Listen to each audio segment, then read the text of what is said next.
Welcome to episode 334 of Lucretius Today. This is a podcast dedicated to the poet Lucretius, who wrote On the Nature of Things, the most complete presentation of Epicurean philosophy left to us from the ancient world. Each week we walk you through the Epicurean texts and we discuss how Epicurean philosophy can apply to you today. If you find the Epicurean worldview attractive, we invite you to join us in the study of Epicurus at epicureanfriends.com, where we discuss this and all of our podcast episodes. We're continuing in Cicero's academic questions from an Epicurean perspective to give us more information and background about the issue of knowledge, how the skeptics were fighting the Stoics, and where the Epicurean view fits into this overall question. And we've been in section 7, which is very deep, and we're probably not going to finish section 7 today. But before we go further into 7, I think it would help us to drop back and get a little basic information from two separate authorities on issues that are very relevant to what we're talking about. Possibly the most distinguishing feature of the Stoic approach to knowledge, which is what Lucullus is giving us in the material that we're reading in section 7, is the word katalepsis and the concept of a kataleptic impression. The word catalepsis has not come down to us in English in any kind of a related word that we use regularly today. Wikipedia tells us that maybe the closest word is catalepsy, which is a medical term describing pathological body rigidity. But the Wikipedia entry on catalepsis is brief and I think clear. And if we read that and perhaps a few sections from Diogenes Laertius, where he also examined the Stoic theory of knowledge, I think we'll have an additional perspective that will make what Cicero is telling us here in academic questions even more clear than it already is. So, Joshua, let's get started today with that approach. And if you would read for us the entry on catalepsis from Wikipedia. Katalepsis is a term in Stoic philosophy for a concept roughly equivalent to modern comprehension. To the Stoic philosophers, katalepsis was an important premise regarding one's state of mind as it relates to grasping fundamental philosophical concepts, which was followed by the assent or adherence to the truth thus understood. According to the Stoics, the mind is constantly being bombarded with impressions, or in Greek, phantasiae. Some of these impressions are true and some are false. Impressions are true when they are truly affirmed, false if they are wrongly affirmed. Cicero relates that Zeno would illustrate catalepsis as follows. He would display his hand in front of you with the fingers stretched out and say, quote, "A visual appearance is like this." Next, he closed his fingers a little and said, quote, "An act of assent is like this." Then he pressed his fingers closely together and made a fist and said that that was comprehension. And from this illustration, he gave to that process the actual name of catalepsis, which it had not had before. But then he used to apply his left hand to his right fist and squeeze it tightly and forcibly, and then say that such was knowledge, which was within the power of no one save the wise man. That is the end of the quote from Cicero. The article continues. Katalepsis was the main point of contention between the Stoics and the two schools of philosophical skepticism during the Hellenistic period, the Pyrrhonists and the academic skeptics of Plato's Academy. These skeptics, who chose the Stoics as their natural philosophical opposites, eschewed much of what the Stoics believed regarding the human mind and one's method of understanding greater meanings. To the skeptics, all perceptions were acataleptic, i.e., they bore no conformity to the objects perceived, or if they did bear any conformity, it could never be known. Okay, Joshua, thanks for reading that. And let's talk about that for just a minute. There's all sorts of things in what you just read, but I would suggest that possibly the take home point of all of what you just read was when the article said that the Stoics held that we're being constantly bombarded with impressions. Some of these impressions are true and some false. I think that stands out immediately to me as the crucial distinction between the Stoics and the Epicureans. And I think we've been discussing this to some degree, but it's only recently sort of crystallizing in my mind the three possible positions on whether the sensations are true or not. The skeptics will go in the direction of saying that no sensation is true. Epicurus, although we have to think carefully about this wording, is understood to have said that all sensations are true. And in my mind, when I think about these issues, I tend to flip back and forth between, well, none of them are true or all of them are true. But what this is telling us is that the Stoics held a third position, which is that some sensations are true and some sensations are false. And when you focus on that, I think it does help to understand where Epicurus could be coming from in the position that all sensations are true. Whatever the sensations are, all of the sensations are of the same rank. And as I think back about what Lucretius says about this in book 5, I think he says exactly that, that there's nothing more reliable than the senses, that one sense cannot trump another sense, like the sense of smell cannot override the sense of hearing because they have different jurisdictions. But I think Lucretius also says that even the impression of a sense at different times has to be understood that one is not more reliable than the other. One doesn't have any kind of difference in nature than the other. Two observations through the eyes must be given equal weight in your mind in understanding what the truth of a situation is. It's not like one observation of your eye is true and another one is false. They are always simply observations of the eye. And we have to regard them as that and not containing truth or falsity in themselves. But it sounds to me like it's pretty clear when you read this Wikipedia explanation that Zeno and the Stoics were saying that some sensations are of such a nature that they are in themselves true. And we'll have to discuss the implications of that as we go forward. But just at a very superficial level, they're saying some are true and some are false. The skeptics are saying none are true. Epicurus is saying all are true. And we have to unwind it from that point of beginning. Yeah, I think we can understand some of this through the light of what we've already learned through Los Solas in Academic Questions, where he says the judgments of the senses are so clear and certain that if an option were given to our nature, and if some God were to ask of it whether it is content with its own unimpaired and uncorrupted senses, or whether it desires something better, I do not see what more it could ask for. And then he starts talking about how even though the senses have faults, you can adjust for those faults by changing your spatial relationship with the object or casting light upon an object in a different way.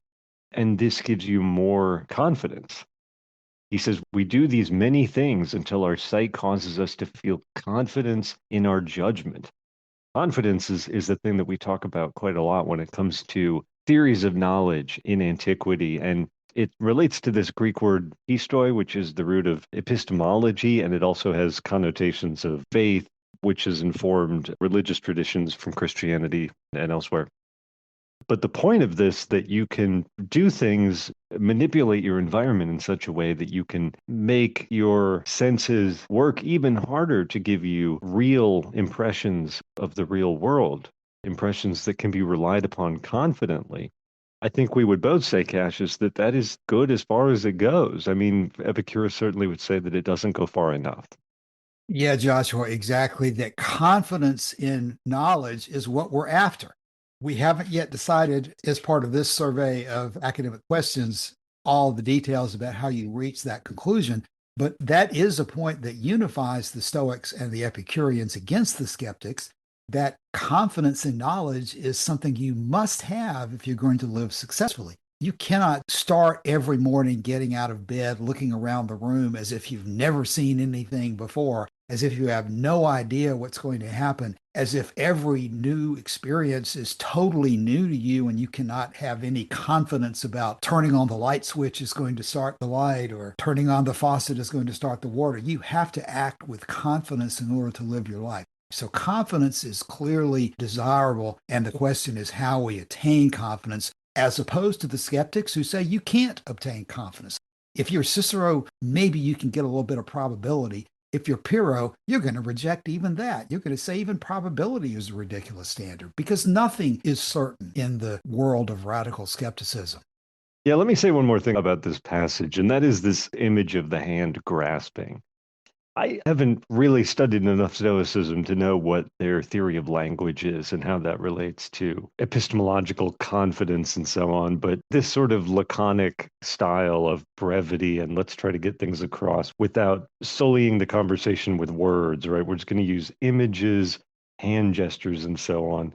I'm a bit skeptical of this, and Epicurus thinks that he doesn't need this because, from his point of view, as he says, I think in the letter to Herodotus, that we must grasp the ideas attached to words in order that we may be able to refer to them and so to judge the inferences of opinion or problems of investigation or reflection, so that we may not leave everything uncertain and go on either explaining to infinity or using words devoid of meaning.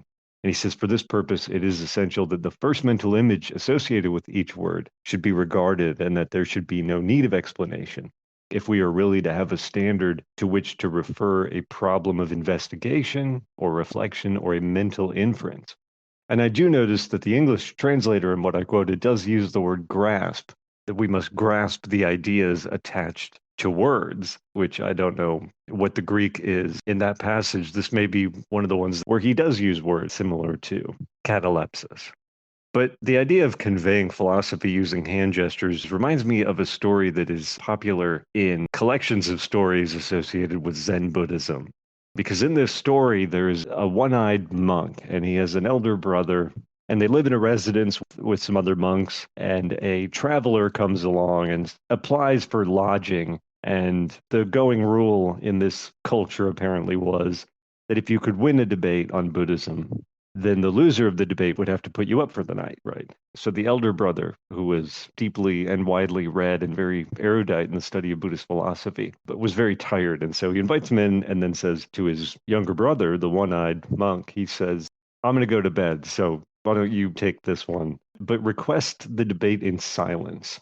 And so they go into a separate room, the traveler and the one-eyed monk, and they engage in this debate. And they emerge moments later before the elder brother has even collected his things and retired.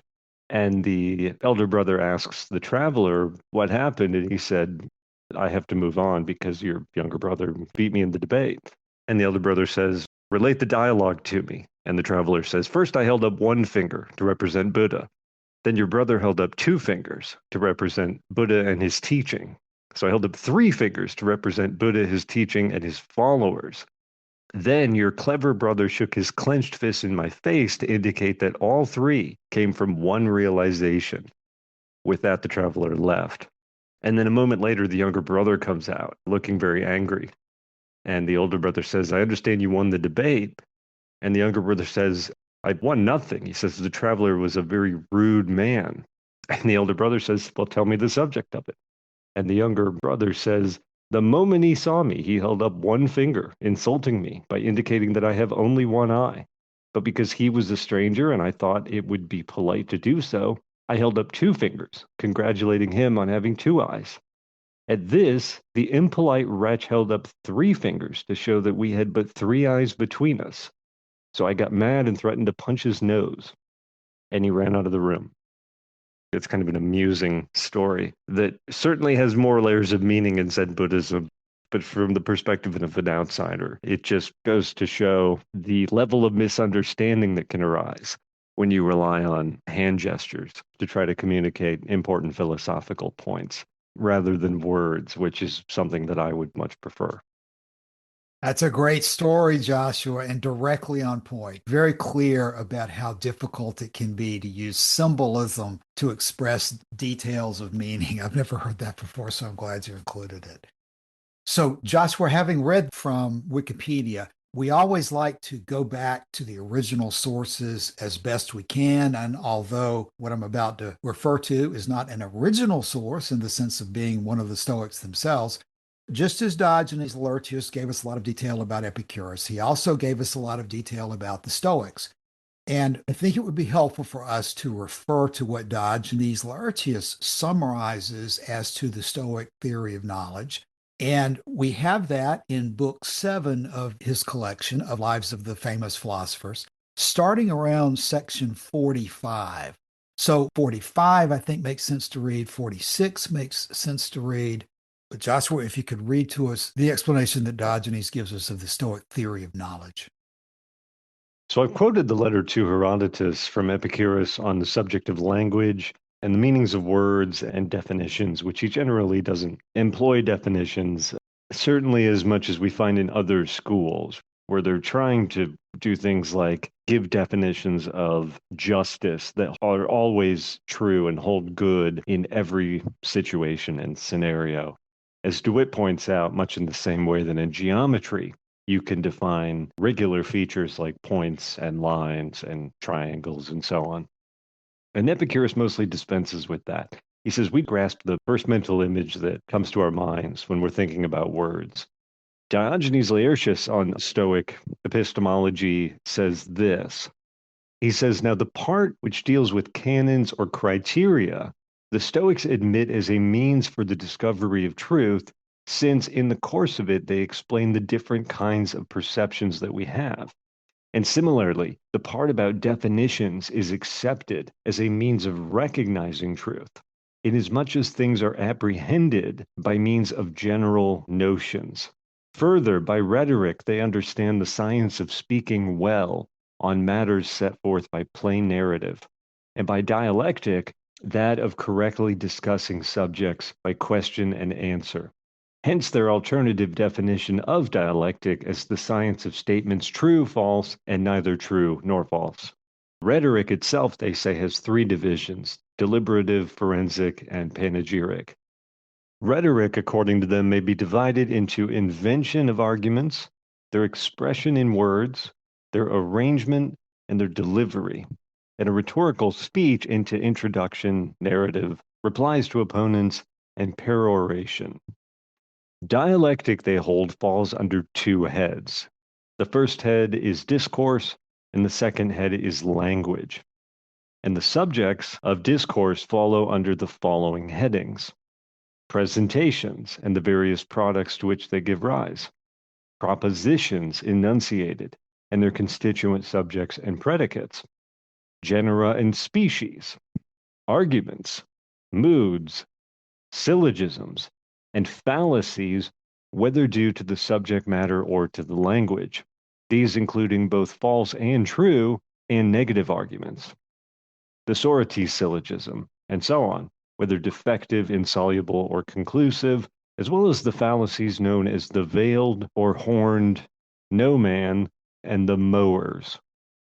He says the second main head mentioned above as belonging to dialectic is that of language, wherein are included written language and the parts of speech with a discussion of errors in syntax and in single words, poetic diction, verbal ambiguities, euphony and music, and according to some writers, chapters on terms, divisions, and style. It occurs to me to interject here to say that Cicero at one point criticizes Epicurus for not using categories. He doesn't categorize things neatly. And this, I think, would be one example of what he's talking about when he's talking about philosophers categorizing things, placing them into nesting buckets where everything is nice and neat and orderly, but doesn't make any sense to the casual observer, which in some sense we are at this moment. In 45, he continues, he says, the study of syllogisms they declare to be of the greatest service, as showing us what is capable of yielding demonstration. And this contributes much to the formation of correct judgments, and their arrangement and retention in memory give a scientific character to our conception of things. An argument is in itself a whole containing premises and conclusions, and an inference or syllogism is an inferential argument composed of these. Demonstration is an argument inferring by means of what is better apprehended something less clearly apprehended. We're using in demonstration, in an argument toward a demonstration, we're using something that is grasped to infer a conclusion about something that is not grasped, I think is what he's saying there. A presentation or mental impression is an imprint on the soul, the name having been appropriately borrowed from the imprint made by the seal upon the wax. There are two species of presentation, the one apprehending a real object and the other not apprehending a real object. The former, which they take to be the test of reality, is defined as that which proceeds from a real object, agrees with that object itself, and has been imprinted seal fashion and stamped upon the mind. The latter, or non-apprehending, that which does not proceed from any real object, or if it does, fails to agree with the reality itself, not being clear or distinct. Dialectic, they said, is indispensable and is itself a virtue, embracing other particular virtues under it. Freedom from precipitancy, which is a kind of hastiness or rashness in action, is a knowledge when to give or withhold the mind's assent to impressions. And by wariness, they mean a strong presumption against what at the moment seems probable, so as not to be taken in by it. Irrefutability is strength in argument, so as not to be brought over by it to the opposite side. Earnestness or absence of frivolity is a habit of referring presentations to right reason. Knowledge itself they define either as unerring apprehension or as a habit or state which in reception or presentations cannot be shaken by argument. Without the study of dialectic, they say, the wise man cannot guard himself in argument so as never to fail. For it enables him to distinguish between truth and falsehood, and to discriminate what is merely plausible and what is ambiguously expressed. And without it, he cannot methodically put questions and give answers. Overhastiness in assertion affects the actual course of events, so that unless we have our perceptions well trained, we are liable to fall into unseemly conduct and heedlessness. And in no other way will the wise man approve himself acute, nimble-witted, and generally skillful in argument. For it belongs to the same person to converse well and to argue well, to put questions to the purpose and to respond to the questions put. And all these qualifications are qualifications belonging to the skilled dialectician.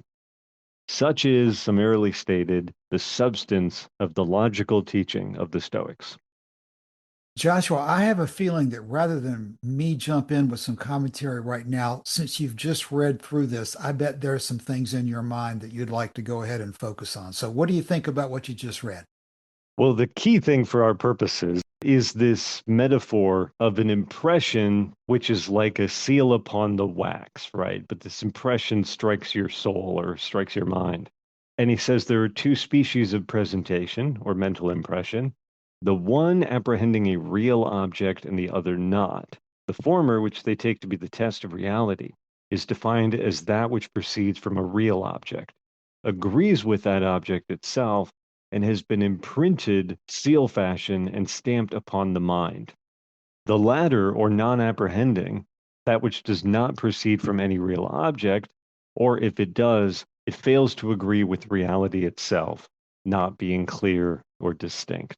This seems to me to give us the argument that we've been tracking in academic questions on the partial reliability of sense perception in gaining access to the truth. Lou Solis has said, while speaking on the topic of sense perception and its accuracy, you do not need to wait while I reply to the illustration drawn from a bent oar in the water, which we know to be straight, or the neck of a dove, in the same context, for I am not a man to say that everything which seems is exactly of that character of which it seems to be. Epicurus may deal with this idea, and with many others. But in my opinion, there is the very greatest truth in the senses, and then we get the caveats. If they are in sound and healthy order, and if everything is removed which could impede or hinder them. And this is why we might wish under certain situations for the light to be changed, or for the situation of the object to be changed, or for it to be closer or further from us, for it to be rotated so we get a different look at it, and so on. And this is what allows us to be confident. But he's already said here that he's not dealing with every sense perception because not every sense perception can be grasped. I think that's the basic idea. We get in Diogenes Laertius here a slightly different turn on that, though, right? Which I think is saying the same thing, but says it in a slightly different way. In Diogenes Laertius, he says there are two species of impression, the one apprehending a real object and the other not apprehending a real object. But nevertheless, the impression is still there. It's not just that we get impressions from some things in nature, but not from others. We get impressions from everything in nature, but only some of those impressions are reliable. So only some of those impressions give us confidence. And like I said, it's the same argument stated slightly differently. And Lucullus does say that he's not going to account for the straight oar that looks bent when it's in the water because he's already accepted this. He's already accepted the Stoic view that some mental impressions correspond to real objects and some do not. And the impression of a bent oar is an impression that does not correspond to something real in nature.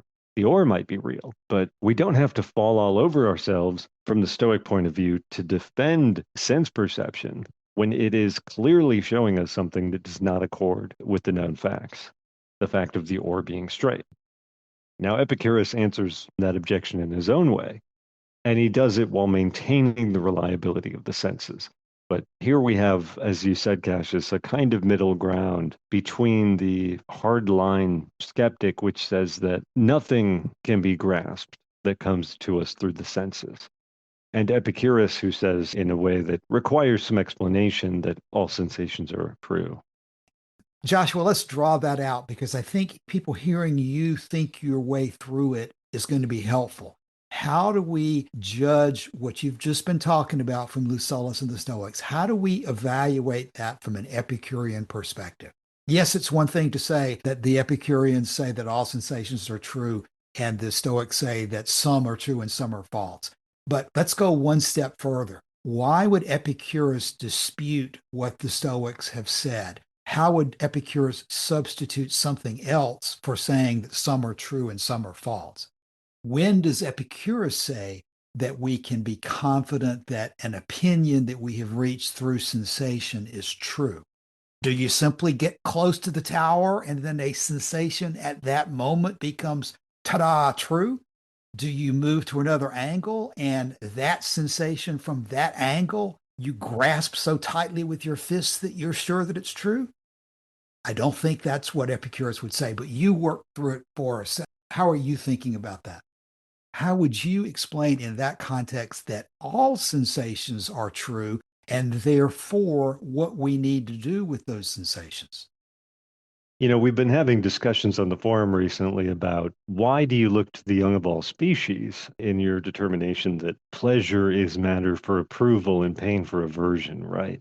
And this isn't exactly related to that, but the direction that Thomas Jefferson goes in explaining this, I think is very useful. And it's similar in the sense that you don't have to have language in order to think along these lines, perhaps. I mean, it's very difficult to imagine what thinking looks like without language, but he kind of imagines himself in a situation where he's in an environment and things are in his immediate vicinity.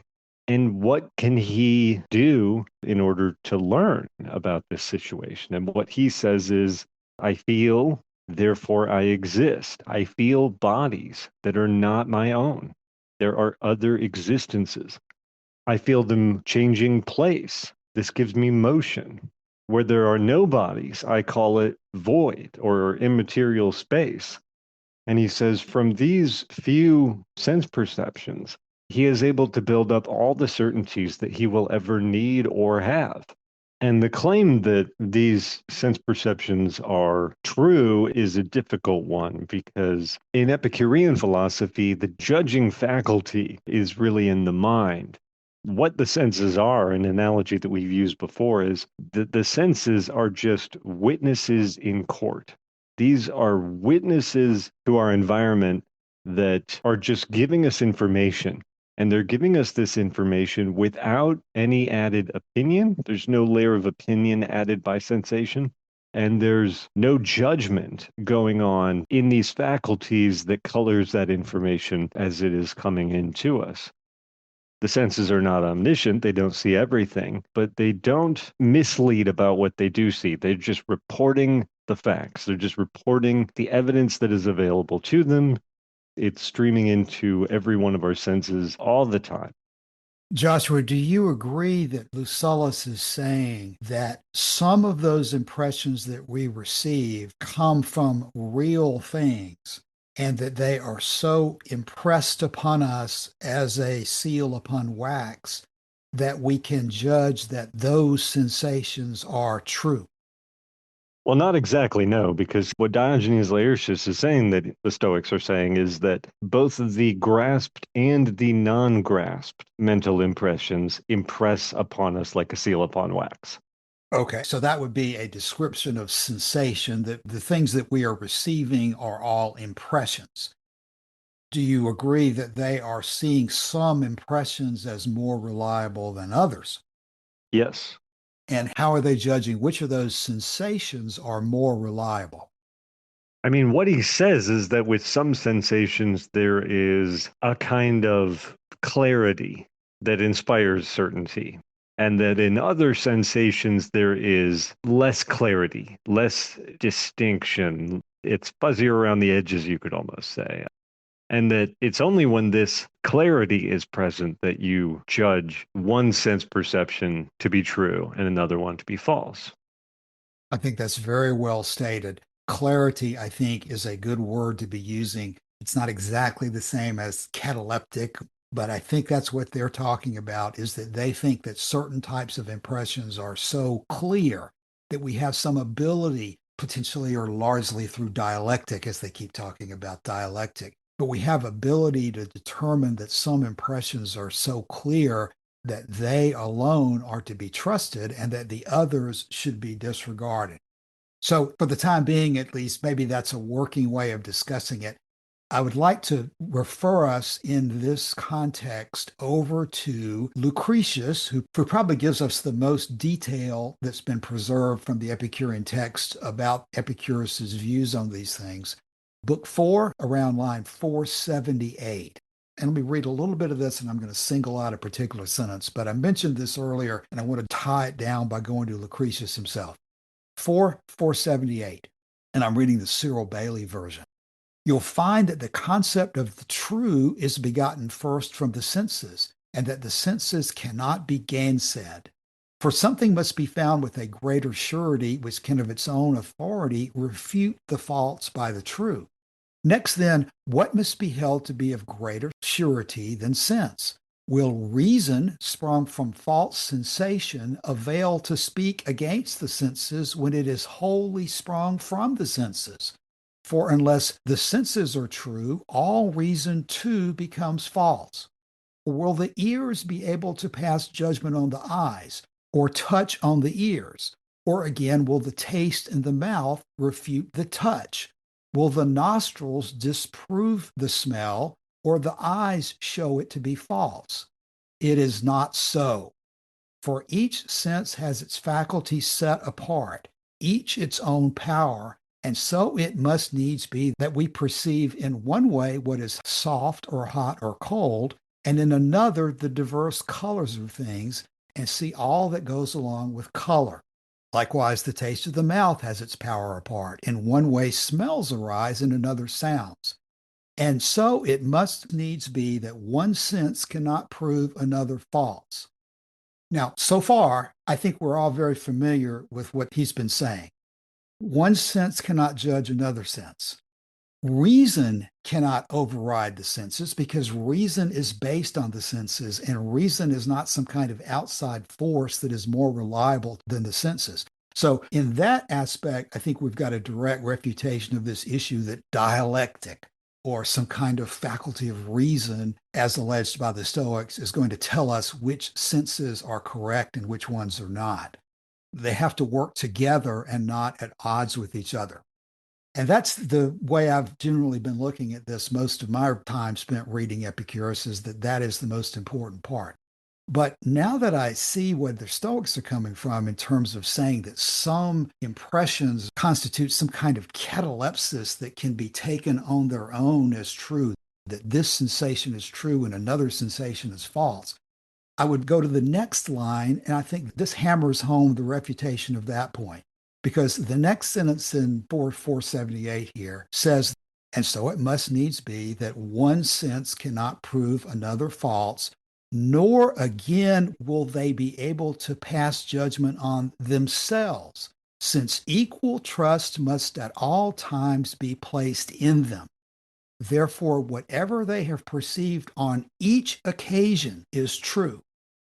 And so to me, I look at that now and see that this is a direct argument against some impressions being true, some cataleptic impressions being reliable and others being false. Epicurus is saying, Lucretius is saying, that we always have to give credit to what the senses are reporting. And at no time, no matter how clear, no matter how close we are to some particular object, that sensation at that moment is not the gold standard of truth for all time. The direction that I would say he seems to be going here is we always have to accept the sensations as being reliable. And it's only continuously comparing the sensations over time that we can begin to form an opinion as to the reliability of truth coming from the repeated senses. No one sensation deserves the label of being a cataleptic impression. All sensations are in the same condition and at the same time something that have to be given credence to. So when I relate this to the idea of prolepsis and repeated exposure to certain things leading you to conclusions, there's all sorts of complexity involved in unwinding all that. But it seems to me that Epicurus is going to tell us that no single sensation is ever sufficient to, in itself, deliver us a true opinion. That the mind has to take all of the evidence in hand, weigh it, balance it, sift it, and conclude that in the end, it is more likely than not. There is no reasonable probability of any other possibility being true other than what the weight of the senses provide to us. So I don't know that I'm going to be able to stick with that way of articulating it for very long, but at least at the moment, as I'm thinking about what we're reading here, I'm going in that direction as to how to weigh all this. No single sensation is ever cataleptic from the Epicurean viewpoint. And in fact, you would never say, even if we use the English term grasp, you would not look at it in terms of, I grasp the sensation. What you grasp is an opinion that you form after the evaluation of all of these sensations in the mind. My main thing to say is to ask you what you mean exactly by no single sensation or no single perception. I can't remember how you worded it. Yeah, I think it's, as I'm evaluating it now, when I look at my computer right this second at 11:04 a.m. on May the 17th of 2026, I'm going to look at the computer again a moment from now, and that is going to be a different sensation. Right. And I have Okay. to accept all sensations sequentially as they come, almost thinking about how Velleius describes the gods being received by us as images floating through the air. It's almost like we are constantly having to assemble from individual discrete images or smells or sounds. We are constantly required to assemble those discrete data points into this pattern, which I think we talk about in terms of prolepsis as well. So that's where I'm going with that. I think that's the right way to put it. The reason I mention that is because sometimes when I read that passage in Lucretius, the idea is that one sense faculty cannot gainsay another, right? That your sight of a thing cannot gainsay what touching the thing has already told you, right? And likewise, your experience of touching it cannot overwrite what you have perceived through seeing it. But to push it deeper and realize it's not quite as rigid as that, that it's any impression that strikes upon you cannot be gainsaid by any other impression, whether from the same sense faculty or from a different one. I think that's probably worthwhile to explain that a little bit, because I know that when I've read Lucretius, that has sometimes not emerged as an obvious conclusion. That's exactly why I'm stressing it now, because it has not been obvious to me either that this was so important. But when I compare it and realize that the Stoics were asserting that certain types of impressions are undeniably true, I begin to realize that that's not what Epicurus is saying about any sense at any time. They provide the perceptions that allow us to judge truth in our minds, that allow us to form true and false opinions. How many times have we said that we don't think the senses are true? It is opinions that are true. And I think that's pretty clear from Epicurus's discussion. That's why Lucullus is saying, I don't care to debate with Epicurus as to whether all sensations are true. I'm just going to defend that some are true. Well, that's the reason why this is also important, is because a sensation is not truth in that sense. It's not a comprehension, it's not an understanding, it's not a opinion, it's not a concept. Senses are pre-concepts. That's the word that drives me crazy when I see Cyril Bailey sometimes use the word concept for prolepsis instead of pre-concept. Senses, prolepsis, even feelings of pleasure and pain, I don't think Epicurus would say those are opinions. Opinions are concepts formed after thinking about things and deliberating in the mind. But I don't need my mind for my finger to tell me that if I put a hand on the stove, it's going to be hot. I don't need the mind to evaluate and put a label and translate into English, French, and Latin what it means to be hot. I can immediately feel these things. And those sensations are not the same thing as understanding or knowledge or comprehension, but the Stoics appear to be taking the opposing position. And that's a perfect analogy because that instantaneous pulling your hand away from a hot stove is a true reflex, meaning that the brain is not involved in that nerve impulse, right? That is, the information goes from the senses in your hand to your spinal cord, and the spinal cord itself immediately fires back the response, pull the hand away. That it doesn't even go as far as what we consider to be the seat of reason in the brain, which supports the mind. But there is another passage in what Lucullus says, which I did want to get your thought on after having read what you've just read and after this discussion, because he says, but such as those things are which we say are perceived by the senses, such also are those things which are said to be perceived not by the senses themselves, but by the senses after a fashion. For example, that is white, this is sweet, that is tuneful, this is fragrant, that is rough. We have these ideas already comprehended by the mind, not by the senses. Again, this is a house, that is a dog. Then the rest of the series follows, connecting the more important links, such as these, which embrace, as it were, the full comprehension of things. If he is a man, he is mortal. If he is a man, he is a mortal animal partaking of reason, from which class of arguments the notion of things are impressed upon us, without which nothing can be understood, nor inquired into, nor discussed. But if those notions were false, for you seem to me to translate the Greek word enoi as notions, if I say they were false, or impressed, or perceptions of such a kind as not to be able to be distinguished from the false ones, then I should like to know how we were to use them, and how we were to see what was consistent with each thing and what was inconsistent with it. That's the end of that paragraph. But the key point that I wanted to make is he seems to recognize that the moment you employ language, you're kind of making a judgment already, right? When you describe something as white, that is not a sensation, right? That's a description, and the description requires that some kind of thought process be put into it, however minor.